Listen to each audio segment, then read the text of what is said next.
Halo teman-teman, hari ini kita akan membahas satu perusahaan yang hari ini menjadi salah satu top gainers pada hari Jumat tanggal 25 Maret 2022.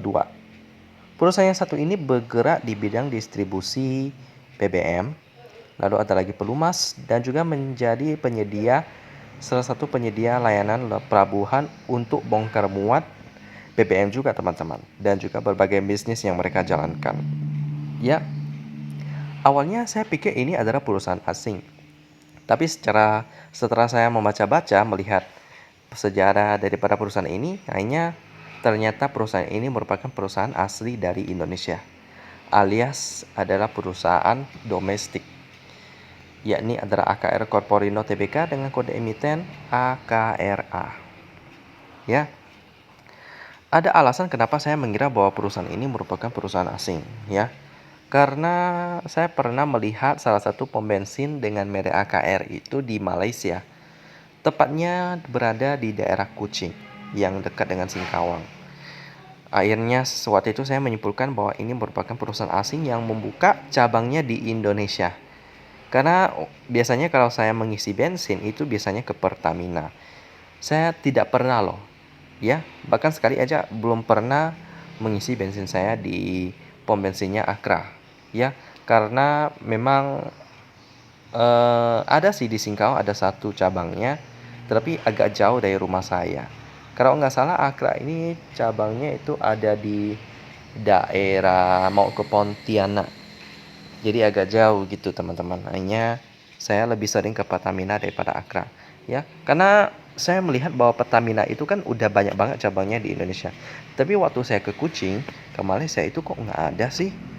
Kok nggak ada pom bensin Pertamina? Saya pikir berarti pom bensin satu negara dengan negara yang lain itu nggak bisa masuk sembarangan gitu. Tapi Akra kok bisa masuk ke Indonesia gitu. Akhirnya saya mengira ini perusahaan daripada Malaysia. Tapi ternyata bukan teman-teman ya. Akra ini murni dari Indonesia. Kita lihat dulu sejarah daripada Akra ini. Ya, merupakan perusahaan yang terbentuk 58 tahun yang lalu di Surabaya sebagai usaha perdagangan bahan kimia dasar, lalu berkembang menjadi salah satu distributor swasta terbesar untuk bahan kimia dasar ya. Kalau tadi yang Pertamina kan itu adalah perusahaan BUMN. Tapi kalau untuk Akra ini merupakan perusahaan swasta yang mendistribusikan bahan kimia dasar, bahan bakar minyak, logistik, dan solusi rantai pasokan di Indonesia. Didirikan oleh Bapak Sugiarto Adikusumo, seorang wira swasta dan pengusaha dari Surabaya. Merintis bisnis ini pada tahun 1960-an dan membentuk PT Aneka Kimia Raya pada 28 November 1977. Lalu memindahkan kantor pusatnya ke Jakarta pada tahun 1985 ya. Lalu tahun 1994 mereka melakukan IPO dengan kode emiten apa? Yakni adalah AKRA tadi, yaitu Akra teman-teman. Akhirnya sampai sekarang mereka tetap berbisnis dengan baik di bidang BBM, bekerjasama dengan berbagai pihak yang sangat-sangat mempengaruhi dunia BBM ya, termasuk yakni adalah BP. BP itu apa? Yakni adalah British Petroleum, salah satu perusahaan minyak terbesar di dunia yang berbasis di negara Inggris, yakni British itu sendiri.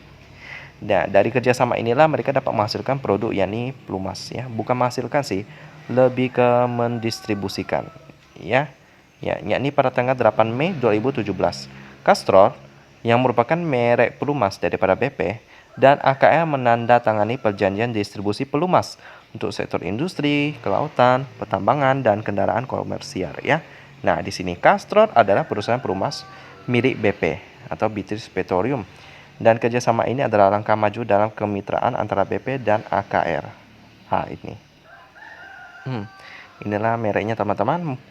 Mungkin teman-teman ada yang kenal ya. Tapi saya sendiri sih belum pernah memakai merek ini sih. Kalau untuk motor saya biasanya pakai Yamalup karena motor saya kan dari Yamaha Soul GT. Lalu untuk mobil biasanya kalau untuk mobil sih kalau tidak salah dari Petronas ya. Iya, dari Petronas kalau nggak salah, itu dari perusahaan Malaysia. Kalau untuk Castrol ini masih belum pernah karena kurang tahu sih apa perbedaan daripada produk-produk ini. Ya, jadi pakai aja teman-teman ya. Yang penting pas dan cocok dengan kendaraan saya. Nah, begitulah tentang bisnis yang dijalankan oleh Akra ini. Sekilas kita lihat bahwa kebutuhan BBM itu kan bisa dibilang masih cukup stabil lah ya. Bahkan ketika terjadi krisis ekonomi, itu minyak tetap harus dipakai untuk menunjang kebutuhan sehari-hari. Untuk kendaraan, bahkan pembangkit listrik juga bisa juga, sehingga masih menjadi kebutuhan orang-orang banyak ya. Bahkan minyak bumi itu kan bisa dipakai untuk membuat plastik, untuk membuat produk-produk karet sintetis dan lain-lain. Pokoknya banyak deh, masih diperlukan cukup banyak. Ya, kemungkinan paling dikurangi dari sisi pembangkit listrik karena pembangkit listrik menggunakan tenaga fosil itu kan tidak terbarukan dan juga menghasilkan polusi yang tidak sehat untuk kehidupan manusia dan makhluk hidup lainnya. Jadi kemungkinan untuk bidang tersebut akan berefek cukup sedikit ya bagi perusahaan yang bergerak di bidang BBM ini termasuk Akra ini. Tapi untuk melihat prospek ini, mungkin Akra akan melakukan diversifikasi bisnis. Jadi mereka kan bukan hanya bergerak di bidang BBM, mereka juga ada bergerak di bidang pelumas ya. Saya tidak tahu sih mengenai kerangka kendaraan listrik apakah memerlukan oli untuk kegiatan mereka. Tapi kalau dipikir-pikir, dalam menggerakkan mesin itu kan pasti diperlukan yang namanya pelumas supaya tidak terjadi gesekan yang dapat merusak mesin terlalu berlebihan. Sehingga saya pikir pelumas itu prospeknya masih cukup cerah. Termasuk yang dilakukan oleh Akra ini bekerjasama dengan Beatrice Petroleum. Ya, jadi ya standar-standar lah untuk prospek bisnis daripada Akra ini ya. Karena memang sampai sekarang mereka belum mencatatkan rugi sih.